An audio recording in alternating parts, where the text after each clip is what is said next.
सात्विक ऊर्जा एक प्रेरणा कथा। आपने महात्मा बुद्ध के जीवन से जुड़ी बहुत सी कथाएं और प्रसंग सुने होंगे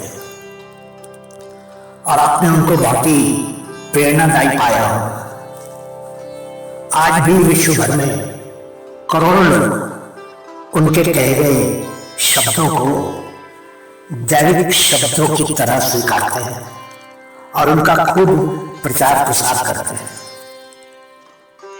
कहने को तो बुद्ध को एक संप्रदाय के साथ जोड़ा जाता है, पर इसमें कोई संदेह नहीं कि उनके सभी संदेश पूरी मानवता और हर धर्म जाति के लिए थे।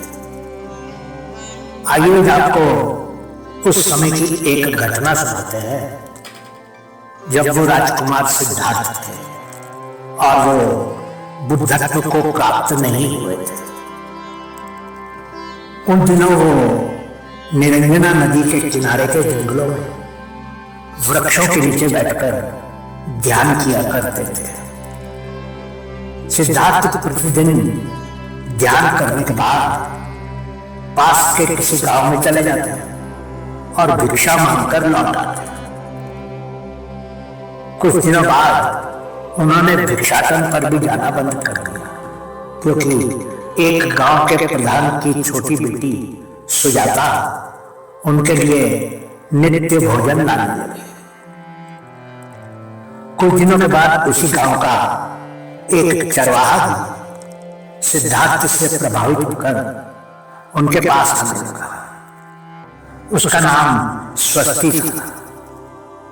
एक दिन स्वस्ति से सिद्धार्थ बातें कर रहे थे कि सुजाता भोजन लेकर आई।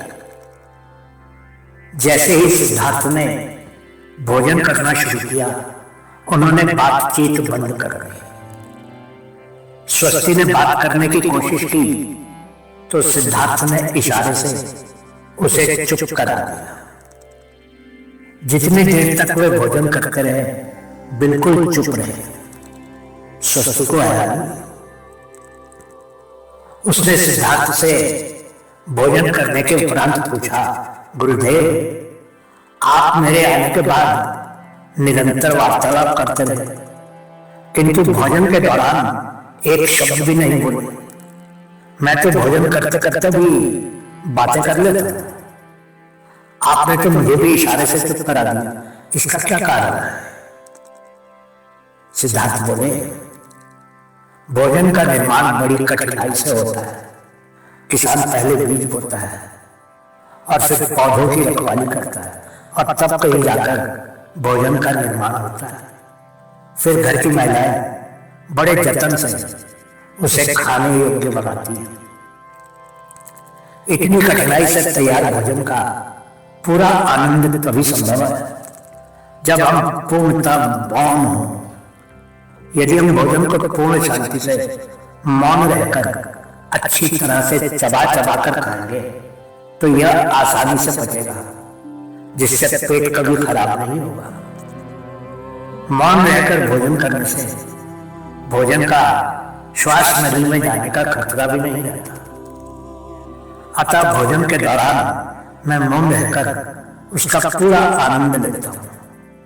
वस्तुतः शांति से किया गया भोजन न केवल शारीरिक भूख तृप्त करता है, बल्कि मानसिक आनंद और सात्विक ऊर्जा भी देता है। उन शब्दों को सुनकर स्वस्ति बुद्धा के सामने नतमस्तक हो गए और हाथ जोड़कर उनके सामने बैठ गए।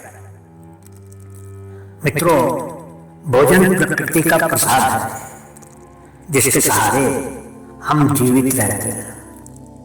जैसे हम मंदिर या किसी पवित्र स्थान से पाए हुए प्रसाद को बहुत ही श्रद्धा पूर्वक ग्रहण करते हैं, उसी तरह हमें हमारे दैनिक भोजन को भी बहुत ही शांति और शालीनता से चुप रहते हुए ग्रहण करना चाहिए और उस भोजन के लिए प्रकृति या प्रभु को धन्यवाद कहना चाहिए।